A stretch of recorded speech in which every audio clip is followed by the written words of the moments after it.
Joaquim, veterano das estradas e conhecido por sua coragem e humor sarcástico, tinha um lema: na estrada, só tem medo quem quer. Mas naquela noite sem lua, na BR-116, a famosa e temida rodovia da morte, ele começava a repensar suas crenças. A solidão envolvia o caminhão como um manto, e a escuridão era tão densa que os faróis pareciam lâminas cortando um vazio infinito. O único som era o ronco constante do motor e o ocasional canto abafado dos grilos escondidos na vegetação. A monotonia da viagem parecia querer embalá-lo em um sono traiçoeiro, até que algo inesperado o arrancou de sua vigília. Um assobio agudo, melódico e inquietante cortou o ar. Primeiro, pensou que fosse um pássaro noturno, mas o som se repetiu, mais próximo, dançando entre as árvores como um sussurro que se movia com intenção. O assobio vinha de um lado, depois do outro, e parecia acompanhar o caminhão, provocando-o. Uma gota de suor frio escorreu pela têmpora de Joaquim, apesar do ar gélido que parecia invadir a cabine. Sentiu um calafrio subir pela espinha, um aviso primitivo que dizia para não olhar. Mas a curiosidade foi mais forte. Ele olhou pelo retrovisor. A princípio, viu apenas a estrada vazia e os arbustos balançando ao vento. Mas então, na extremidade do espelho, uma figura encapuzada emergiu da escuridão. Seu rosto era pálido, como um cadáver, e um sorriso congelado esticava seus lábios finos em uma expressão que não era humana. O olhar vazio e preto como o breu penetrou a alma de Joaquim, o prendendo em um terror que ele não conhecia. O assobio cessou tão abruptamente quanto começou, e o silêncio que se seguiu era ensurdecedor.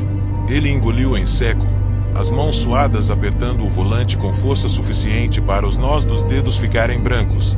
Sem pensar duas vezes, pisou fundo no acelerador, sentindo o motor rugir em resposta. O caminhão avançou veloz pela estrada, mas a sensação de ser observado não o abandonou. Ao cruzar uma curva fechada, com os olhos vidrados na estrada e o coração martelando em seu peito, Joaquim viu sombras se arrastarem pelo canto do olho, como se figuras encapuzadas corressem ao seu lado, se misturando à escuridão. A estrada parecia se estreitar, os faróis captando por um instante formas que desapareciam na escuridão antes que ele pudesse focar nelas. Quando o amanhecer finalmente quebrou a noite, trazendo a segurança ilusória da luz, Joaquim estacionou em um pequeno posto de gasolina. Suas mãos tremiam enquanto acendia um cigarro, a chama do isqueiro dançando como um reflexo de sua mente inquieta. Outro caminhoneiro se aproximou, um homem velho de barba rala e olhar profundo, e notou a expressão de Joaquim. "Algo te incomoda, rapaz?" perguntou, com um sotaque carregado e voz rouca. Joaquim hesitou, mas contou sobre o assobio e a figura que vira. O rosto do homem se endureceu, e ele fez o sinal da cruz antes de falar. "Você encontrou o assobiador, não foi? Antigo como o tempo. Dizem que ele avisa antes de tragédias, ou vem buscar quem não volta mais." O velho virou-se, deixando Joaquim sozinho com o eco das palavras. Naquela manhã, o café amargo não conseguiu lavar o gosto metálico do medo. E, por semanas depois, sempre que ouvia um assobio à distância, ele parava, desligava o motor e aguardava, preso na certeza de que o assobiador não o deixaria escapar tão facilmente. Joaquim já havia visto muitas coisas nas estradas do Brasil, mas nada o preparou para aquela madrugada, nas sinuosas rodovias entre Minas Gerais e o Rio de Janeiro. A chuva, que caía como uma cortina impenetrável, transformava a estrada em um rio prateado, refletindo a luz dos faróis. O relógio no painel marcava quase 3 da manhã, e o cansaço fazia seus olhos pesarem. O som dos limpadores de para-brisa raspava de forma hipnótica, até que um vislumbre à frente o fez pisar no freio com força, fazendo o caminhão derrapar brevemente.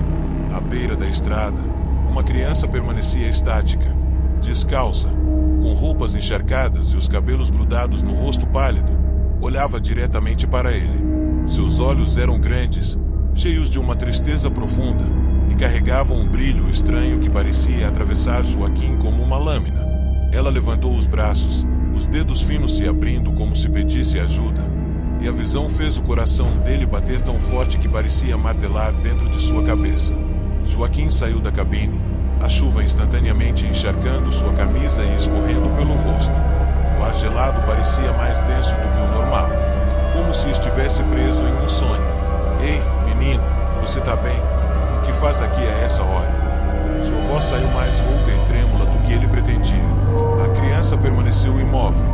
Por um instante, Joaquim pensou que talvez estivesse morta, até que ela levantou a cabeça de forma abrupta e o encarou com um olhar vazio, que transbordava uma dor que parecia ancestral.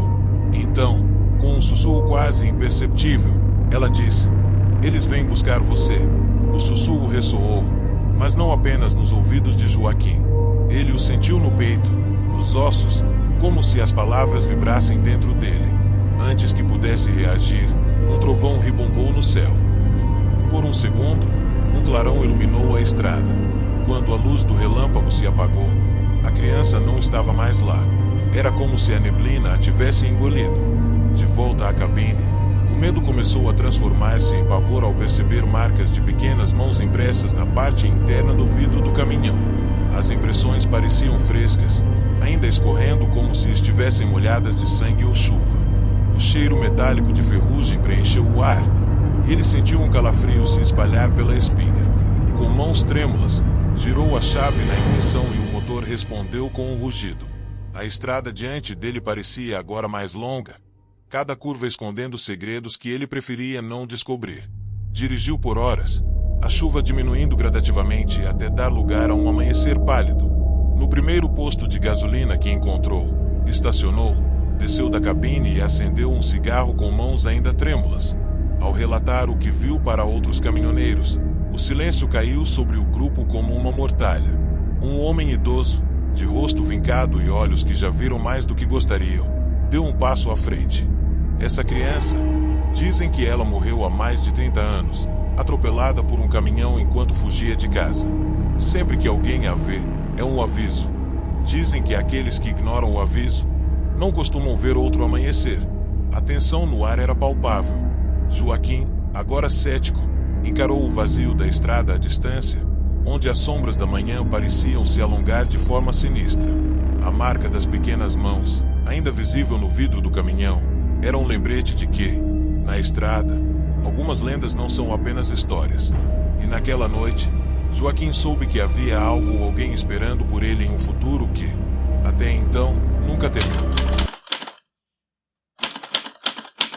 Joaquim partiu de São Paulo com destino a um pequeno vilarejo no interior de Minas Gerais. A carga não era incomum, mas a rota, sim. A estrada da Serra do Cipó era conhecida por suas curvas perigosas e paisagens que deixavam qualquer viajante em um estado hipnótico. A beleza natural contrastava com histórias de desaparecimentos e aparições, contadas em voz baixa nos postos de gasolina e bares das redondezas. Joaquim sempre riu dessas histórias, acreditando que eram apenas maneiras de manter os motoristas acordados nas madrugadas traiçoeiras. Mas essa viagem seria diferente. Essa viagem o faria reconsiderar tudo. A noite caiu como uma cortina pesada, e o céu se fechou em um manto de nuvens escuras. O relógio no painel marcava 2:30 da manhã quando ele sentiu algo mudar. A temperatura caiu bruscamente, e um nevoeiro espesso começou a se formar, serpenteando pelo asfalto como se tivesse vida própria. O silêncio era esmagador. Nem o motor do caminhão parecia capaz de quebrá-lo. Joaquim notou que até os sons familiares dos grilos e dos pássaros noturnos estavam ausentes, como se a floresta ao redor estivesse prendendo a respiração. De repente, uma luz brilhante cortou a escuridão. Ela era tão forte que parecia impossível de olhar diretamente. Joaquim piscou várias vezes, tentando ajustar os olhos, até que a estrada diante dele começou a se transformar. Fendas se abriam como rachaduras em pele seca, revelando símbolos que ele não reconhecia, como se a estrada tivesse sido marcada por uma civilização esquecida. O brilho intenso iluminava as marcas com uma luz espectral, quase sobrenatural. Ele tentou ligar o rádio, em busca de qualquer som que quebrasse aquele silêncio opressor. Em vez de música ou vozes conhecidas, ouviu apenas estática, seguida por um murmúrio baixo e inconstante que parecia dizer seu nome. Joaquim. Chegou sua hora. A voz parecia sair das entranhas do rádio, um sussurro vindo de um abismo distante. Ele tremeu, sentindo um pavor gelado se espalhar pelo corpo. O pânico começava a se instalar quando um movimento no espelho retrovisor chamou sua atenção. Uma figura encapuzada, a mesma que ele tinha visto semanas antes na BR-116, estava lá. Mas dessa vez, ela se aproximou. O rosto pálido e descarnado era visível sob o capuz. Os olhos brilhavam como carvões em brasa, e uma mão esquelética surgia das dobras da capa. A batida do coração de Joaquim se acelerou, acompanhada por um som que ecoava pela cabine, um ritmo lento e pulsante, como tambores tribais. Ele tentou se mover, mas estava paralisado, cada músculo congelado pelo terror. A figura levantou a mão, e sombras começaram a se arrastar pelo chão da cabine, subindo como tentáculos, envolvendo suas pernas e braços. A escuridão parecia ter peso, uma consistência que o sufocava. O último lampejo de consciência que Joaquim teve foi a sensação de ser puxado, como se a própria noite o estivesse devorando. Dias depois, quando o caminhão foi encontrado, estava parado de forma estranhamente precisa, como se tivesse sido cuidadosamente deixado ali. As portas estavam abertas, e marcas de mãos ensanguentadas se espalhavam pelo vidro e pelo painel, como se alguém tivesse lutado para sair. O cheiro de ferrugem e algo podre impregnava o ar, mas não havia sinal de Joaquim. Apenas o rádio ainda emitia um zumbido de estática, intercalado por uma frase sussurrada em intervalos irregulares. A estrada leva os que a desafiam. Os moradores das cidades próximas diziam que ele havia sido levado pelos espíritos que guardavam a serra, seres antigos que puniam aqueles que desrespeitavam o território. Outros, mais supersticiosos, acreditavam que o assobiador, a entidade sinistra da lenda que anunciava tragédias, finalmente o havia encontrado. Ninguém mais ousou passar pela Serra do Cipó sem o peito apertado e a sensação de que, em algum lugar nas sombras, os olhos de Joaquim, ou algo pior, os espreitavam, esperando pelo próximo viajante desavisado.